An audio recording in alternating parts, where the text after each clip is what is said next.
It's a new season, so I must ask the exact same questions I did last season. Can Benjyfishy and MrSavage win FNCS? A lot of people out there doubted this team at the start of the season. They hadn't placed really well in any cash cups, they hadn't really done too much tournaments, and it seems like basically that their motivation for the game was extremely low and that they probably wouldn't perform this season overall. However, there's a lot more backstory that goes into the actual placements than a lot of people noticed. Firstly, both Benji and MrSavage went over to LA to start with, so they're away for the release of the new chapter. Then, once Benji got back, he was in particular himself very demotivated, so he went on a little break, which then, unfortunately, at the end of, he got sick as well. So a break from the game, getting ill, a lot of stuff that doesn't add up to great performance. However, since he's recovered from that, which was the middle of January, both him and MrSavage have been on their grind and practicing a ton. Not necessarily scrimming, but they've been playing the game a lot. Benji himself saying that they came third in a cash cup, so do they even necessarily need to scrim? I think yes for a finals, but we'll see. And from MrSavage's perspective, he's even taken some time off of being a professional toast streamer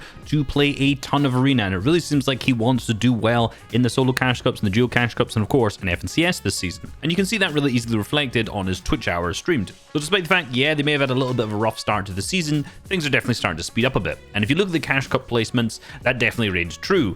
The first cash cup they didn't even play. The second cash cup that was there, they placed 61st, which was just out of the qualification threshold for the round 2.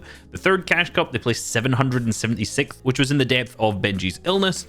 Then the fourth cash cup, in the middle of the grind, we saw them place 17th in round 1 and then 3rd in the finals, so playing extremely well even without that much practice. And then this week so far they've just placed 1st in the round 1, winning it overall, and at the time of recording they haven't played that second round yet, so we'll see what that is on Wednesday. But things are looking good, winning 4 games out of 8 in the round 1 and setting an EU points record for the Duos Open. Thing is though, these are just cash cups, and in particular what they've done so well in so far is round 1s, and yes, they have played well in that single round 2, but this doesn't really reflect exactly how well they're going to do in FNCS. It doesn't really compare to an FNCS finals. The quality of players in an FNCS finals and just the overall difficulty of the games is significantly increased from a cash cup round 1. So doing well here doesn't necessarily mean you're going to do well in an FNCS finals, but what I would say is that it shows that these guys will almost definitely qualify for the finals, because they'll probably do really well in the open rounds and in the qualifiers, and if they don't make it through there, in the semi-finals too. And historically in finals, the biggest issue that a lot of teams face is just off spawn.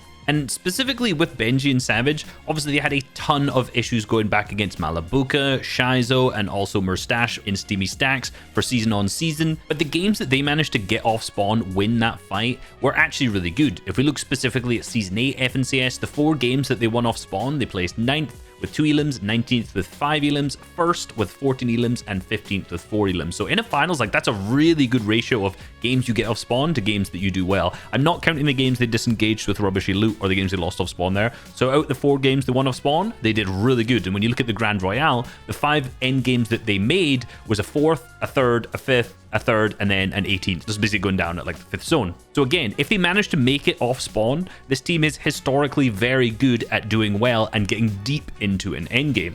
Remember, they've also won DreamHack in November, which was a stacked final style tournament, and specifically when they're not contested off spawn and they don't have this trouble to start with, they actually do really well. Like for example, in the FNCS Qualifier 1 from Season 8, they ended up placing 3rd, because this is the week that Murstache, Malabuka, and Shizo didn't qualify through. Obviously, these trio placements I'm talking about were with Andrea at the time, so we are missing an element of this team, but I'm just reflecting on what they've done previously.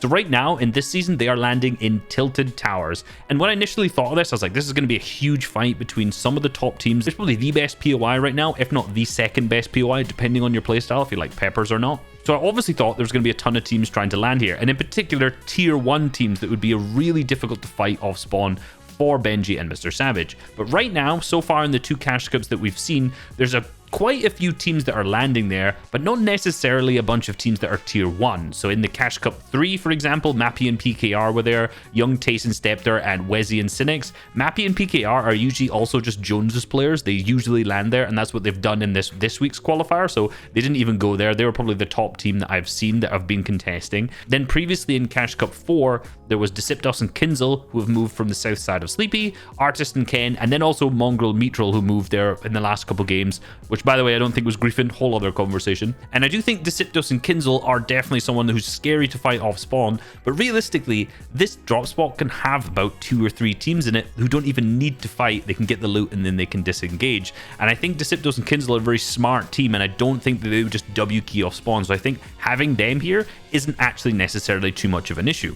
And again, outside of this, there's not any tier 1 teams that are looking to land here. Just from looking at the replays so far, there may, however, be another couple of teams from scrims that I just haven't seen yet. If you watched my Tilted Towers video, you'll know that it's pretty easy to push into this and just sit on the hills and get tags on the players in there. And guys like Nako and Dan, who are landing really close up into the Lazy Lake to the kind of northeast hand side, could easily push in and sit here in like a final style lobby and get easy Storm Surge tags, be frustrating to fight against. So I am slightly concerned about this when it comes to a finals position on how they'll actually do, but overall I think they're actually in a really good spot off spawn, and it seems like if this continues, they may actually manage to get this drop spot with 1 or 2 other teams, which I think off spawn are a little bit weaker than they are. And this carries through to like mid game, end game, and their general playstyle that's hyper aggressive, but it is a bit of a double-edged sword because if it goes wrong, they can easily be picked up if they mess up a fight somewhere. But they're very mechanically sound. If you've ever watched either Benji or MrSavage, this is one of the things that you class them as one of the best in the world, being mechanical fighters and just overall scary people to box up next to.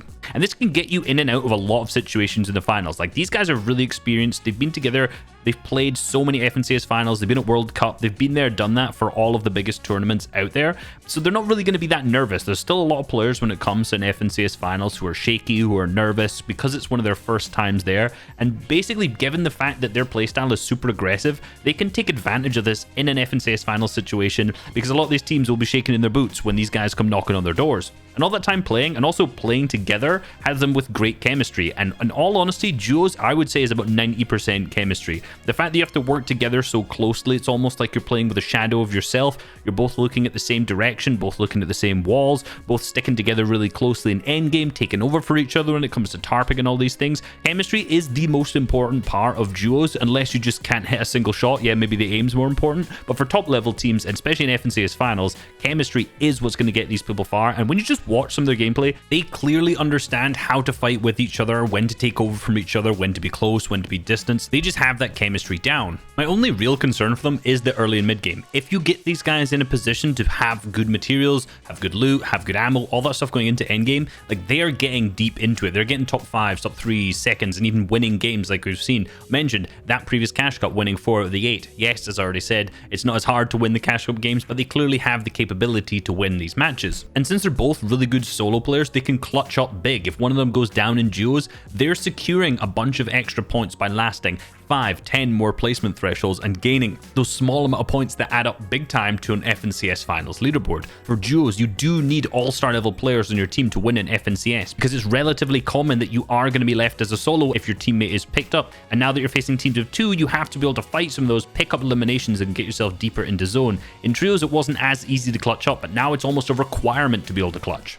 They both also just experienced in all of the roles that they need to do. I mentioned in a previous video, Benji should never have been tarping for his team when he was playing with Amplify and Matzo back in Season 5 and Season 6, but he was, and at least now that's given him the experience to do this. Now, when Savage is weak, Benji has a really good proficiency of being able to take over this tarp. Despite the fact this isn't his main role, he's able to do it. Savage is an incredible fragger. He can also frag at the back when Benji's tarping if need be. Both of these players are really experienced in the roles that they need to for duos because A, they're good solo players, but also B, because they have a relatively good understanding of all of the roles when it comes to team modes as well.